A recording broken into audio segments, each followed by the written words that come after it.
एक बार का जिक्र है, रमजान की मुक़द्दस रातें चल रही थीं। शहर के एक पुराने मोहल्ले में एक गरीब दर्जी रहता था। उसका नाम यूसुफ था। यूसुफ दिन भर सिलाई करके मुश्किल से अपना घर चलाता था, लेकिन उसके दिल में अल्लाह पर पूरा यकीन और रमजान की हर नेमत के लिए शुक्र था। तारांकन। एक रात जब सहरी का वक्त करीब था, यूसुफ अपनी पुरानी दुकान में बैठे बैठे दुआ कर रहा था। बाहर ठंडी हवा चल रही थी और मस्जिद से अज़ान फजर की आवाज़ बस आने ही वाली थी।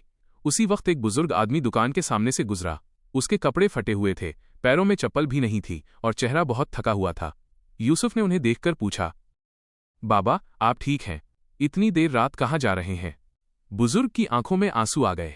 उन्होंने कहा, बेटा, रोज़ा तो रखता हूं, मगर सहरी के लिए कुछ नहीं है। 2 दिन से सिर्फ पानी पर गुजारा कर रहा हूं। ये सुनकर यूसुफ का दिल पसीज गया। उसकी दुकान में सहरी के लिए सिर्फ एक रोटी और थोड़ा सा दही था, जो वो खुद के लिए लाया था। लेकिन उसने मुस्कुराकर वह पूरा खाना बुजुर्ग के सामने रख दिया। बुजुर्ग ने कहा, बेटा, तुम क्या खाओगे?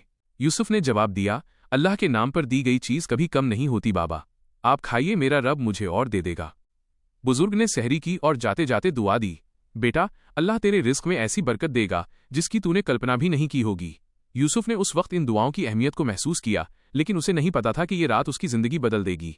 सुबह हुई, यूसुफ रोज की तरह दुकान खोलकर काम में लग गया। तभी दोपहर के वक्त एक अमीर ताजिर अपनी बीवी के साथ उसकी दुकान पर आया। ताजिर बोला, आप वो दर्जी हैं जिसने पिछली बार मेरी बीवी का कपड़ा सिलकर दिल जीत लिया था? यूसुफ ने झिझक कर कहा, जी, अगर कोई कमी रह गई हो तो मैं ठीक कर। ताजिर हंस पड़ा, नहीं, कमी नहीं, मैं तो आपको ढूंढ रहा था। मुझे अपनी बेटी की शादी के लिए 100 जोड़े सिलवाने हैं। कीमत आपकी दूंगा मैं दुगनी। यूसुफ के हाथ कांप गए। एक पल के लिए उसे यकीन ही नहीं हुआ। घर की गरीबी, महीने महीने का कर्ज, रोज की टेंशन, सब कुछ उसकी आंखों के सामने घूम गया। उसने फौरन ताजिर का काम स्वीकार कर लिया, लेकिन उसके दिल में एक बात बार बार गूंज रही थी, क्या ये कल रात के बुजुर्ग की दुआ का असर है? शाम को जब यूसुफ नमाज पढ़ने मस्जिद पहुंचा तो उसे वही बुजुर्ग दिखाई दिए।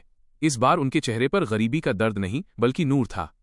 यूसुफ उनके पास गया और हाथ जोड़कर बोला, बाबा, आपकी दुआ ने मेरा घर रोशन कर दिया। आज मुझे इतना बड़ा काम मिला है कि मेरी जिंदगी ही बदल जाएगी। बुजुर्ग मुस्कुराए और बोले, बेटा, याद रखना, रमजान सिर्फ भूख प्यास का नाम नहीं है। रमजान दिल की सफाई, दूसरों की मदद और अल्लाह की रज़ा